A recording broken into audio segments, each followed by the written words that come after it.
এইবিলাক হ'ল কেম্বেল।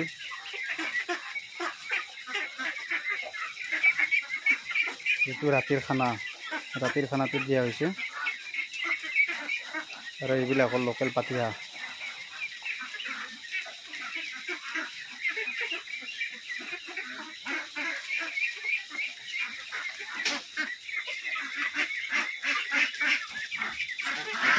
আৰু এইখিনিত আছে এইখিনি চাইনিজ।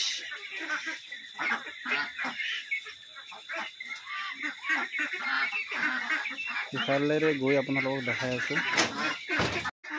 এইখিনি হ'ল লোকেল পাতিহাঁহ, যিখিনি দেশী হাঁহ বুলি কোৱা হয়। অলমষ্ট ৰেডি হৈ আছে। কিছুমান ৰেডি হৈছে আৰু কিছুমান ৰেডি হ'বলৈ অকণমান টাইম লাগিব, 10-15 দিন টাইম লাগিব। সিহঁতক ৰাতিৰ যিটো খানা সেইটো খানা দিয়া হৈছে। এইবিলাক ধান হয়, ধানবিলাক ছটিয়াই দিয়া হৈছে। এইবিলাক হ'ল আমাৰ ধান। এইবিলাক ষ্টক এনেকৈ কৰা হয়। ধানবিলাক এনেকৈ ষ্টক কৰি আমি ৰাখোঁ।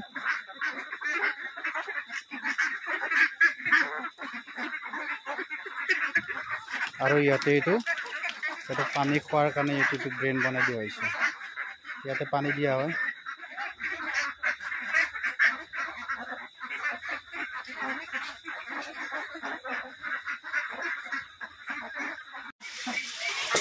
এইবিলাক হ'ল চাইনিজ আৰু হোৱাইট পেকিং আছে ইয়াতে। এইবিলাক হ'ল হোৱাইট পেকিং। এইবিলাক যিটো ৰাতিৰ আধা ৰাতিৰ যাইটো দিয়া হৈছে।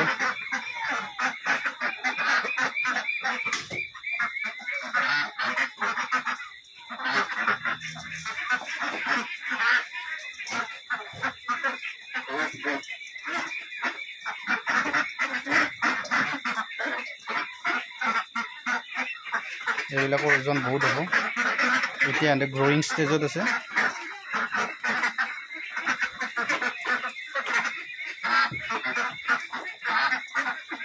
ধুনীয়াকৈ পানী খাই আছে এইবিলাক।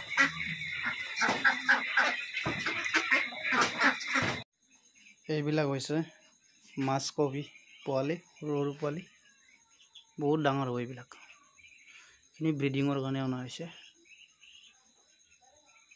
তাতে সিহঁতক আধা দিয়া হৈছে। এইটো কমাৰ্চিয়েল ফিড। আৰু এইবিলাক হৈছে আমাৰ কমাৰ্চিয়েল ফিড।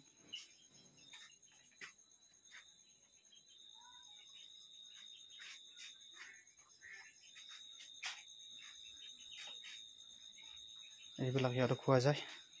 এইবিলাক ষ্টাৰ্টাৰ।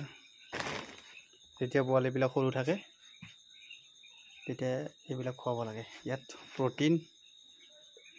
প্ৰটিন থাকে, সেইকাৰণে এইটো খুৱাব লাগে, গ্ৰোথটো ভাল হয়।